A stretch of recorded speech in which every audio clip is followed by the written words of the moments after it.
Getting into this unboxing, let's go ahead and start with the box itself. It's just very simple and basic. The front has a picture of the device and it merely says Apple TV, which it of course also says on the top of the device, and it does so just with an Apple logo and it says TV. Now both sides are blank, whereas the bottom and the top say Apple TV 4K. Now on the back, it does tell you some services that will function with the new video formats, most notably iTunes Movies, which is the cheapest way to rent and buy 4K movies. Surprisingly, Apple has some really great deals with the movie studios, and you can buy them for as cheap as $20, which is awesome. Pretty much all other services are $40.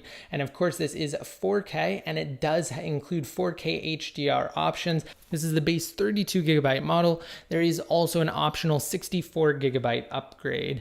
Now, something else that's really cool about this Apple TV is that it will support Dolby Atmos in the future with an update, which is Dolby's 3D surround sound. And it also includes support for Dolby Vision. So this is the first streaming box that will support both once Atmos support comes to the device. All right, with that said, let's go ahead and proceed with this unboxing. So using my knife, I'm just going to cut through the plastic wrap right here that is protecting the box. And we're just going to pull the plastic wrap off like so. Now lifting the lid should reveal the box sitting directly on top with the remote over to the right-hand side. Now this remote is slightly different from the previous generation that was released late 2015, and those of you who are familiar with it will immediately notice now we have a white ring around menu, and the menu button itself is slightly recessed, whereas the ring sticks up above it. So this is so you'll be able to easily find the menu button without looking at it and without having to fumble. You can kind of just feel it. It's actually a really nice change. I personally would have preferred if they would have just left it black, because this ring alone does provide some really great tactile differentiation between the different buttons. And also one more thing I'll say on this remote, I absolutely love it. I've been using it ever since the 4th gen Apple TV was released, and I've only had to charge it a handful of times, maybe at most 3 times a year. That's how absolutely fantastic this remote is, and it just charges using the same method that you would charge your iPhone with. So you can use the same brick, same lightning cable, everything. Now, right below the remote over on the right-hand side, we do have some cables. Actually, we just have one cable. It is the power cable for the set-top box itself. Let's go ahead and set that back in there. So we just plug this into the back, and then we plug the other end into a US wall outlet. And it should just immediately power up once you do that, and you'll be able to begin the setup process. And I'm failing miserably at doing this.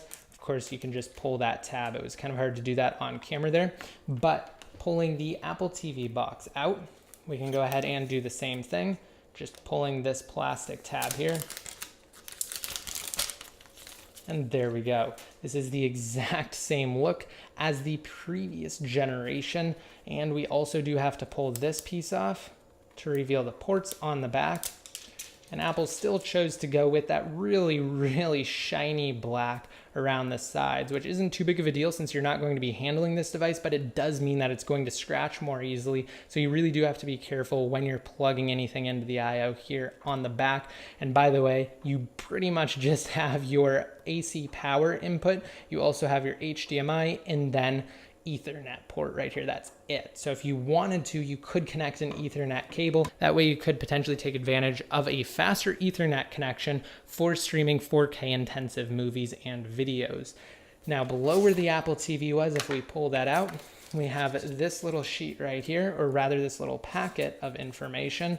It just says, let's get started. So pulling this off, it walks through some of the basics of the Apple TV and the remote for those who are new to the device. We have this Apple TV info sheet, and we also have 2 Apple logo stickers, just like with all of the other Apple products we've unboxed today. And below all of that, you have another lightning cable that of course you use to charge up the remote, and you only need it just a handful of times a year, which is absolutely great. Even if you use the device every day, which I've been doing again since 2015. So that's it. That's the Apple TV. Let's go ahead and plug it in, and I'm going to show you guys how basic the setup is for this device. So before plugging it in, I wanted to show you guys something pretty interesting. Over here on the right, I have the 4th gen Apple TV, so this new 4K one's predecessor, and on the left, I have the 4K Apple TV. You'll notice that we have some new vents over on the 4K one. That's presumably because this thing is an absolute powerhouse. It has an A10X processor over this one here. So that means what we're rocking here is basically the same CPU as what's found in the latest iPad Pro models, which is of course to accommodate that 4K HDR streaming. So that's absolutely insane. This thing seems to require a heat management system, whereas its predecessor simply didn't. All right, and as far as setting it up goes, it's just telling me to pair the remote right now, which I can do just by pushing in on the trackpad, and I can continue by selecting English. Now going through this setup process, I'm just going to set it up with a device. It requires iOS 9.1 or later. This was a really awesome feature when it launched. Essentially, you just have to ensure that your device is unlocked. You can use either an iPad, an iPhone, or an iPod Touch, and that it's connected to the Wi-Fi network that you want to actually hook up your Apple TV to. Once it is connected to that, you need to enable Bluetooth, and you just hold it next to the Apple TV. Really, that's it. Once you do, you'll receive a screen that looks like this. It says set up new Apple TV. You just tap on setup right there and it will connect to it. And it just requires that you input the authentication code that you see on your Apple TV screen to continue.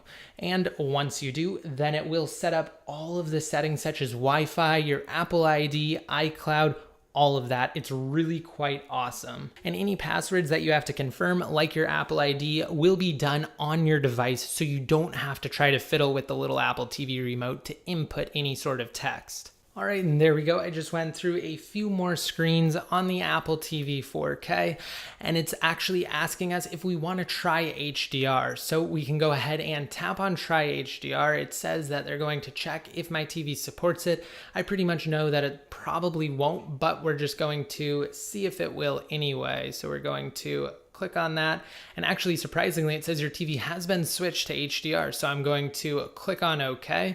I didn't think that it would because for some reason the PS4 Pro doesn't support 4K HDR on my TV, even though it is a 4K TV. And I also did the one home screen thing too, so that means all of the settings for this Apple TV were already stored in iCloud from my previous Apple TV. How cool is that? So I'm going to go over to settings really quick, and I'm just going to conclude this video by going inside of video and audio and just showing you guys the different formats. So right now I can set it to 4K HDR or 4K SDR for standard dynamic range. So if your TV doesn't include support for HDR, but it does for 4K, you can still use this TV, which is absolutely great. There are a ton of other formats too, including even 1080p and sub 1080p. But really the only reason to get this 4K version of the Apple TV is if you do in fact have a 4K TV. So that's basically it, guys. I just wanted to do a quick unboxing, show you how you set it up, walk through some of the audio and video formats, and inform you of this thing's raw power. Because like I said, this is going to be the first device that includes support for both Dolby Vision and Dolby Atmos. So you're going to get some really fantastic results with this thing, provided your TV's panel can keep up with it.